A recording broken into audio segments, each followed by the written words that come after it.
Shock report, Zambia may add 112 new MPs, technical committee drops bombshell. Zambia is facing one of the most explosive political proposals in years, a recommendation to add 112 more members of parliament. Yes. 112. What does this mean for taxpayers? Why is the technical committee pushing for such a massive expansion? And how will this reshape Zambia's political future in 2026 election landscape? Stay with us, because this story goes far beyond numbers. It's about power, money, and the future structure of Zambia's democracy. Good day, viewers. Welcome to another edition of the InspirAfrica Official. I'm Nakash. It's been quite a week here in southern Africa, hasn't it? The region continues to grapple with political transformations that seem to arrive faster than we can process them. But today we're diving into something that has the potential to reshape Zambian democracy as we know it. Picture this, a nation already drowning in economic turmoil, rolling blackouts plunging families into darkness, farmers unpaid for their harvests, businesses collapsing under the weight of impossible conditions. And in the midst of this suffering, what does the government prioritize? A constitutional amendment. But not just any amendment. Imagine waking up tomorrow to discover that your parliament, the very institution meant to represent your voice, has quietly decided to expand itself by 112 new seats. From 164 members to 276. A 68% increase. Overnight, your tax money that could feed hungry children, pay struggling farmers, or keep the lights on, will instead fund 112 additional politicians. But here's where it gets dark. What if I told you this expansion isn't really about representation at all? What if the very process used to birth this proposal was already declared unconstitutional by the nation's highest court? What if democracy itself is being dismantled under the guise of inclusion? Who benefits when power multiplies in the shadows? Who loses when the people's voice becomes just another checkbox in a predetermined agenda? Can a nation built on the rule of law survive when those sworn to protect the Constitution openly defy it? And perhaps most chilling of all, what happens when the guardians of democracy become its greatest threat? When Parliament itself stands accused of contempt of court? When civil society fractures, and the line between consultation and manipulation disappears? The technical committee has spoken. The report has been delivered. But is this the will of the people or the ambition of the powerful dressed in democratic clothing? Factual foundation, background and timeline.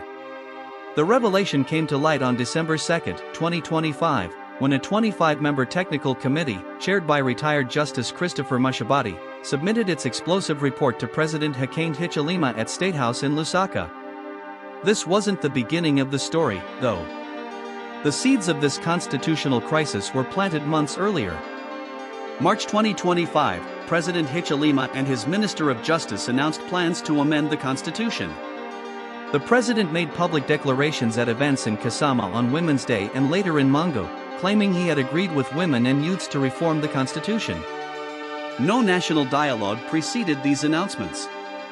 No legal framework was established.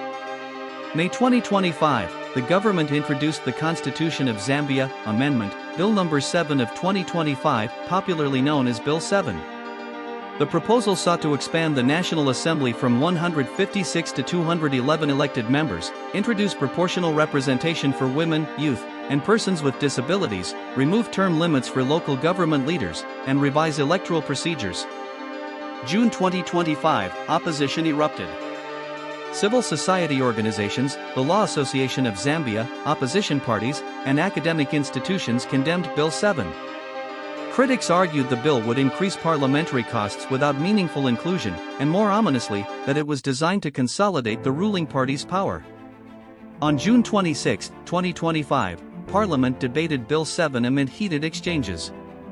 The same day, after meetings with church leaders and over 30 civil society organizations, President Hichilema ordered the Minister of Justice to defer the bill for further consultations. June 27, 2025, the bombshell dropped. The Constitutional Court, in the landmark case of Munir Zulu and Celestine Mukandala v. Attorney General, declared Bill 7 unconstitutional. The court ruled that the government had violated Article 79 of the Constitution, which requires wide public consultation before any constitutional amendments. The court emphasized that constitutional reforms must be people-driven, not initiated solely by the executive or legislature. The ruling effectively rendered Bill 7 null and void. October 2, 2025, responding to civil society pressure and the court's directive, President Hichilema appointed the Technical Committee on Constitutional Amendments. Justice Mushabati, a retired Supreme Court judge, would lead the 25-member team, which included legal experts, faith leaders, traditional authorities, and civil society representatives. Dr. Landalani Banda served as vice chairperson and spokesperson. The committee embarked on an ambitious nationwide consultation. Over just 2 months, they conducted physical sittings in all 10 provinces and held virtual sessions in district council chambers. They received submissions in English, local languages, and sign language. Citizens could submit views through district submission boxes, online platforms, or in person. November 16, 2025, the committee concluded its public consultations at the Mulungushi International Conference Center in Lusaka. In total, they collected 11,864 submissions, 2,181 during public sittings, 3,667 through district boxes, and 6,016 via online platforms. This represented the second highest number of submissions ever recorded in Zambia's constitutional review history. November 25, 2025, the Technical Committee finalized its report, dated November 25, 2025. December 2, 2025, Justice Mushabati, represented by Vice Chairperson Dr. Banda, presented the report to President Hichilema. The report's headline recommendation? Increase parliamentary seats by 112 from the current 164 to 276 members. Direct evidence, quotes and testimony. Justice Christopher Mushabati, speaking through his committee, made their case with careful precision. When presenting the report, Dr. Landalani Banda conveyed Mushabati's words. "We are happy to say that we did this in a space of 2 months. We kept our promise that we would be cost-effective, efficient, and produce quality work." The report itself laid out specific numbers. The committee proposed increasing constituency-held seats from 156 to 226, an addition of 70 seats. For proportional representation, they recommended 40 members of parliament, 16 women, 12 youths, and 12 persons with disabilities. Nominated MPs would increase from 8 to 10. When the committee toured Central Province, Justice Mushabati told journalists, due to the large turnout, the sittings, which were initially scheduled to conclude on Thursday, October 30th, had to be extended. Some meetings ran late into the night because of the high volume of submissions. He urged those unable to attend in person to submit online or via email, emphasizing the committee's commitment to inclusivity. But not everyone saw this process as legitimate. Brian Mundable, a patriotic front member of parliament representing Porokoso and a presidential hopeful, delivered scathing testimony in media interviews. He argued, Bill 7 is dead as far as the law is concerned. The Constitutional Court pronounced itself, and the bill ceased to exist. Yet the Speaker allowed it to be retabled, and a technical committee appointed by President Hakainde Hichilema went around the country carrying the same clauses under a different cover. Mundable continued. This was not consultation but an attempt to resuscitate the dead. For Zambians woke up to a document that was drafted at State House and presented to the public as a finished product. No national dialogue, no roadmap, and no legal framework accompanied the announcement. He pointed to the nation's deteriorating economic conditions as evidence of misplaced priorities. The government has chosen to pursue an unnecessary constitutional amendment at a time when families, students, and enterprises are buckling under an economic burden they did not create. We have crippling load shedding, unpaid farmers, collapsing small businesses, and miners resigning due to poor conditions.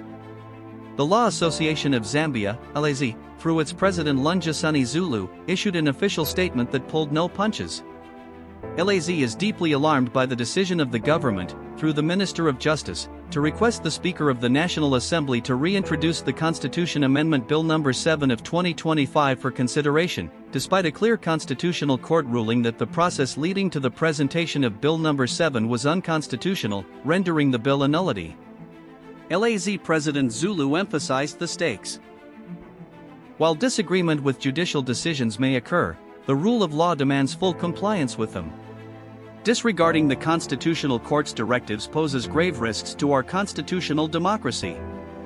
When leaders tasked with upholding the Constitution ignore it, citizens are left with limited lawful avenues for redress, thereby eroding public trust and inviting instability.